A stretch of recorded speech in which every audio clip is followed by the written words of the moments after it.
দুই উপদেষ্টার পদত্যাগ আগামী সপ্তাহে কিংবা ঈশ্বরদীতে বিএনপি জামাত সংঘর্ষ, আগ্নেয়াস্ত্রতে ভাইরাল যুবকের পরিচয় মিলল। সংবাদ মাধ্যমের এসব শিরোনাম দেখে আপনার মনে হতে পারে নির্বাচন হয়তো ফেব্রুয়ারিতে হচ্ছে। কেউ হয়তো ভাবতে পারেন নির্বাচন হলে সেটি ভয়াবহ সংঘাত আর মারামারি নির্বাচনই হতে যাচ্ছে। কিন্তু বাংলাদেশের রাজনীতি, বিশেষ করে নির্বাচনের রাজনীতি এই মুহূর্তে অতটাও সহজ সরল নয় যতটা সাদা চোখে দেখা যাচ্ছে। বরং ঢাকা এখন একটি আন্তর্জাতিক ট্রাফিক জ্যামের মাঝখানে দাঁড়িয়ে। এই জ্যামের পেছনের কারণ কোনো অভ্যন্তরীণ কোন্দল নয়, বরং এর পেছনে কলকাঠি নাড়ছে বিদেশি খেলোয়াড়রা। কারণ বাংলাদেশের সামনের দিনের রাজনীতির ভাগ্য যমুনা কিংবা ক্যান্টনমেন্টে নির্ধারণ হচ্ছে না, বরং এর মূল উৎস হয়ে যাচ্ছে দিল্লি আর ওয়াশিংটন। আঞ্চলিক স্থিতিশীলতা আর ইন্দো প্যাসিফিকের খবরদারির জন্য ভারত ও আমেরিকার স্বার্থ এক সুতোয় গেঁথে যাওয়ায় বাংলাদেশ পুরো দক্ষিণ এশিয়ার জন্য ভূ রাজনৈতিক হটকেক হয়ে উঠেছে। যে কারণে বাংলাদেশের আগামী নির্বাচন হয়ে উঠতে পারে পুরো এশিয়ায় গেম অফ থ্রোনস এর নতুন সিজন।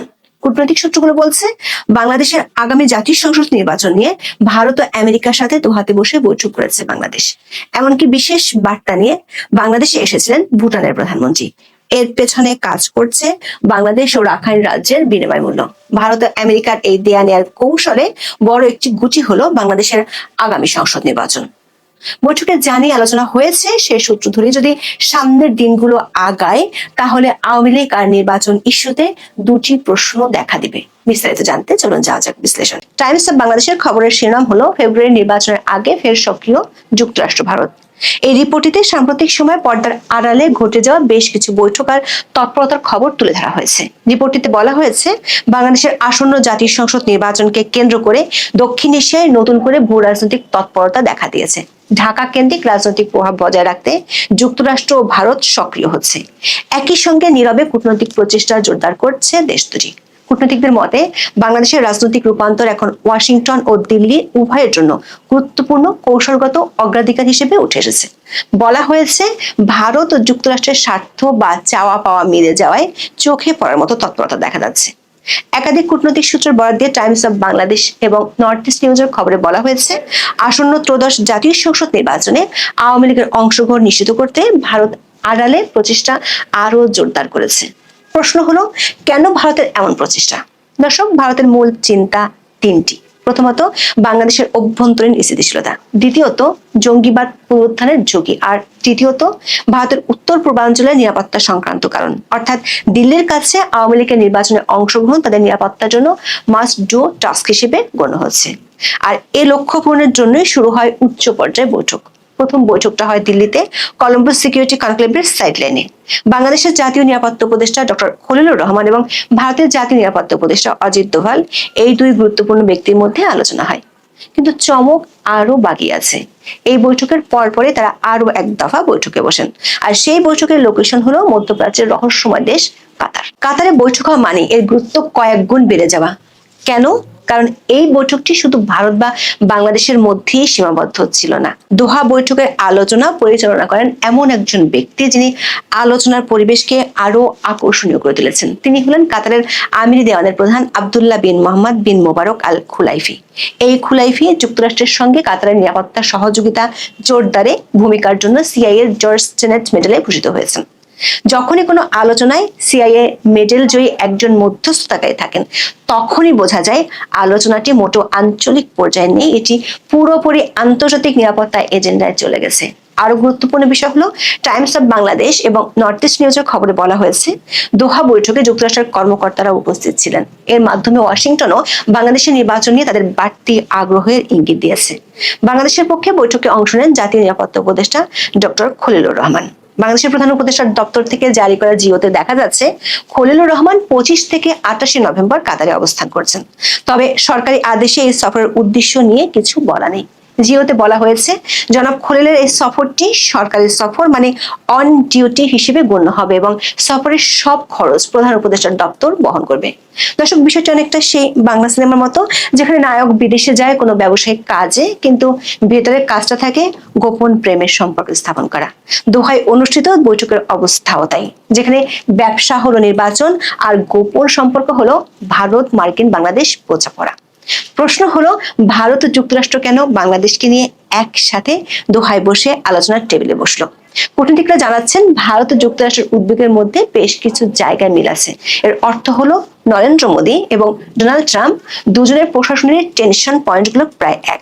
দিল্লি বলছে বাংলাদেশের শান্তি থাকা দরকার, আওয়ামী লীগ নির্বাচনে না থাকলে গন্ডগোল হবে, আর গন্ডগোল হলে ভারতের উত্তর পূর্ব সীমান্তে জঙ্গি বেড়ে যাবে, তাতে ভারতের শান্তি নষ্ট হবে। অন্যদিকে ওয়াশিংটন বলছে তাদের ইন্দো প্যাসিফিক স্ট্র্যাটেজিতে ভারতই বস, আর বাংলাদেশকে আমেরিকার দরকার ভূ রাজনৈতিক ক্ষেত্র হিসেবে। এই অঞ্চলে যে চীনের প্রভাব বাড়ছে সেটা কমাতে হবে। চীনের প্রভাব মানে আমেরিকার ঘুম হারাম হয়ে যাওয়া। দর্শক, ভারত ও আমেরিকা দুই দেশের সবচেয়ে বড় অস্বস্তির কারণ এক, সেটি হলো চীন। চীন নীরবে সব দলের সাথে সম্পর্ক বানাচ্ছে। এই জন্য এক বিয়েতে বর আর কনে পক্ষের ঝগড়ার মাঝে এক তৃতীয় পক্ষের লোক এসে সবার সাথে দোস্তি করে নিচ্ছে। সূত্রগুলো বলছে দুই দেশের স্বার্থ এক বিন্দুতে মিলে যাওয়ায় বাংলাদেশকে নিয়ে দোহা দিয়ে বৈঠক হয়েছে। প্রশ্ন হলো, এই একই চাওয়া পাওয়ার মধ্যে বাংলাদেশকে নিয়ে ভারত ও যুক্তরাষ্ট্রের মধ্যে লেনদেনটি কি হচ্ছে? কূটনৈতিক সূত্রগুলো বলছে ঢাকা নিয়ে যুক্তরাষ্ট্রের কাছে ভারতের প্রত্যাশা এখন বেশ পরিষ্কার। দিল্লি মনে করে গত কয়েক মাসে বাংলাদেশের সঙ্গে তাদের প্রভাব কিছুটা কমে গেছে এবং সেটি পুনরুদ্ধারে ওয়াশিংটনের সমর্থন দরকার। অন্যদিকে যুক্তরাষ্ট্র চায় মিয়ানমারের রাখাইন অঙ্গরাজ্যে ভারতের ভূমিকা আরো জোরদার হোক। রাখাইনে আরাকান আর্মি ও অন্যান্য সশস্ত্র গোষ্ঠী নতুন বাস্তবতা তৈরি করছে এবং ওয়াশিংটন মনে করে ভবিষ্যতে পুনর্গঠন ও স্থিতিশীলতা প্রক্রিয়ায় ভারত গুরুত্বপূর্ণ ভূমিকা রাখতে পারে। এটা অনেকটা আন্তর্জাতিক বাজারের দর কষাকষির মতো, তুমি আমাকে ঢাকা দাও, আমি তোমাকে রাখাইন দিচ্ছি। দর্শক, টাইমস অফ বাংলাদেশের খবরে দিল্লি আর দোহার বৈঠক ছাড়াও আরেকটি স্পর্শকাতর বিষয় উঠে এসেছে। পত্রিকাটি বলছে অভ্যন্তরীণ আলোচনার সঙ্গে যুক্ত একাধিক ব্যক্তি তাদের জানিয়েছেন সাবেক প্রধানমন্ত্রী শেখ হাসিনাকে দেশে ফেরত আনার প্রশ্নটিও কিছু পর্যায়ে আলোচনায় উঠে এসেছে। তবে তারা বলছেন নির্বাচন প্রশ্নে সুস্পষ্টতা না আসা পর্যন্ত এ বিষয়ে ভারত কোনো আগ্রহ দেখাতে রাজি নয়। তার মানে ভারত আগে নির্বাচনের কাঠামো চূড়ান্ত দেখতে চায়, তারপর অন্যান্য বিষয় নিয়ে ভাববে। মূল কথা হলো দোহা বৈঠকে নির্বাচনের কথা, স্থিতিশীলতার কথা, এমনকি সাবেক প্রধানমন্ত্রী শেখ হাসিনাকে দেশে ফেরানোর প্রশ্নটি উঠেছে। কিন্তু ভারত বলছে নির্বাচন ফাইনাল না হলে এ ব্যাপারে কথা নেই। এজন্য এক জটিল কূটনৈতিক দর কষাকষি।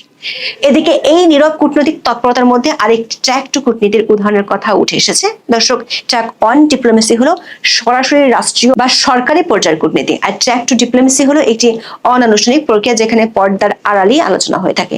টাইমস অফ বাংলাদেশের খবরে বলা হয়েছে সম্প্রতি ভুটানের প্রধানমন্ত্রী শেরিং তোবগে যে বাংলাদেশ সফরে এসেছিলেন তখন তিনি নাকি ভারতের প্রধানমন্ত্রী নরেন্দ্র মোদীর একটি বিশেষ বার্তা নিয়ে এসেছিলেন। যদিও কোনো পক্ষই এই বার্তার বিষয়বস্তু প্রকাশ করেনি, কিন্তু সবাই এ সফরকে বাংলাদেশের নির্বাচনকে ঘিরে এক ধরনের নীরব কূটনীতি হিসেবে দেখছেন। দর্শক, দেখা যাচ্ছে পুরো প্রক্রিয়াটি অনেকটা আন্তঃমহাদেশীয় দাবা খেলার মতো। এক চাল দেওয়া হয় বাংলাদেশে, তার প্রভাব পড়ে ভারত মিয়ানমার সীমান্তে, আর পুরো খেলার পরিচালনা হয় কাতার আর ওয়াশিংটনে বসে। টাইমস অফ বাংলাদেশের খবরটিতে একেবারে শেষে দুটি খুব গুরুত্বপূর্ণ প্রশ্ন ছুড়ে দেওয়া হয়েছে। বলা হয়েছে কূটনৈতিক তৎপরতা যত বাড়ছে আলোচনায় এখন দুটি প্রশ্নই সবচেয়ে প্রাধান্য পাচ্ছে। একটি হলো আওয়ামী লীগ কি শেষ পর্যন্ত নির্বাচনে অংশ নেবে, অন্যটি সমঝোতার পরিবেশ তৈরি হলে ফেব্রুয়ারির ভোট কি পেছাতে পারে। দর্শক, গত 12 মে থেকে বাংলাদেশে সরকারের নির্বাহী আদেশে আওয়ামী লীগের কার্যক্রম নিষিদ্ধ আছে। সরকার পক্ষ থেকে মাঝে মাঝে বলা হয় আওয়ামী লীগ আগামী নির্বাচনে অংশ নিতে পারবে না, কিন্তু সম্প্রতি পর্দার আড়ালে পরপর ঘটে যাওয়া বেশ কিছু আঞ্চলিক বৈঠক ভিন্ন বার্তা দিতে শুরু করেছে। দিল্লি চায় আওয়ামী লীগ রাজনীতিতে ফিরে আসুক, আর মিত্র যুক্তরাষ্ট্রের হাতে আছে সুষ্ঠু, অবাধ ও অন্তর্ভুক্তিমূলক নির্বাচনের জন্য চাপ দেওয়ার হাতিয়ার। এ চাপ না মানলে যুক্তরাষ্ট্রের সেই নাইজেরিয়া সিনড্রোম দেখা যেতে পারে, এমন আশঙ্কা করছেন কূটনীতিকরা। দর্শক, নাইজেরিয়া সিনড্রোম হলো যুক্তরাষ্ট্রের সেই স্যাংশন যার ফলে আসতে পারে ভিসা সহ নানা নিষেধাজ্ঞা। কিন্তু প্রশ্ন হলো বাংলাদেশের অন্তর্বর্তী সরকার বলছে ফেব্রুয়ারির প্রথমার্ধে নির্বাচন হবে, ফলে ফেব্রুয়ারি মাস সামনে রেখে প্রস্তুতি চললেও যদি ভারত ও যুক্তরাষ্ট্রের চাপে এমন কোনো সমঝোতা হয় যা আওয়ামী লীগের অংশগ্রহণ নিশ্চিত করে, তাহলে সেই সমঝোতার জন্য সময় দরকার হতে পারে। এখানে ভারত এবং যুক্তরাষ্ট্রের অগ্রাধিকার ভিন্ন। ওয়াশিংটনের কাছে সুষ্ঠু নির্বাচন ও রাজনৈতিক স্থিতিশীলতা যেমন আঞ্চলিক স্বার্থ রক্ষার অংশ, তেমনি ভারতের কাছে অগ্রাধিকার হলো সীমান্ত স্থিতি বজায় রাখা ও চীনের প্রভাব নিয়ন্ত্রণে রাখা। এই দুই অগ্রাধিকারের মধ্যে যে বিন্দুতে সমঝোতা হবে সেটাই নির্বাচনের ভাগ্য নির্ধারণ করবে। দর্শক, ভারত ও আমেরিকার পক্ষ থেকে বার্তাটা পরিষ্কার, সেটি হলো বাংলাদেশের নির্বাচন এখন আর শুধু অভ্যন্তরীণ বিষয় নয়, এটি এখন ইন্দো প্যাসিফিক কৌশলের একটি বড় পরীক্ষা। ভারত চায় তার নিরাপত্তা, যুক্তরাষ্ট্র চায় আঞ্চলিক প্রভাব ধরে রাখতে, এবং এই দুই দেশের সম্মিলিত আকাঙ্ক্ষা হলো চীন যেন এই অঞ্চলে আর কোনো বড় সুবিধা নিতে না পারে। এই পুরো পরিস্থিতিটা অনেকটা এমন যেন আপনি ক্রিকেট খেলা দেখছেন, কিন্তু আম্পায়ার ও মাঠের বাইরে বসা ব্রডকাস্টার মিলে সিদ্ধান্ত নিচ্ছে কোন দল ব্যাটিং এ নামবে। বলা যায় বাংলাদেশের রাজনীতি এখন আর শুধু 32 নম্বরের ধানমন্ডি বা পল্টনের খেলার মাঠ নয়, এটি একটি গ্লোবাল দাবা খেলা, যেখানে ঢাকা শুধু একটি পণ বা সৈন্য মাত্র। এই খেলার শেষ চাল কে দিবেন, ওয়াশিংটন, দিল্লি নাকি শেষ পর্যন্ত ঢাকার জনগণ? সেই উত্তর পেতে চোখ রাখতে হবে আরো কিছু গোপন বৈঠকের দিকে। যদি ভারত যুক্তরাষ্ট্রের ঐক্য বজায় থাকে, তবে বাংলাদেশের রাজনীতিতে বড় ধরনের পরিবর্তন অবশ্যম্ভাবী। আর যদি ঐক্য ভেঙে যায়, তাহলে পরিস্থিতি আরো ঘোলাটে হবে। এখন এই পর্যন্ত, সবাই ভালো থাকুন, সুস্থ থাকুন, নিরাপদে থাকুন।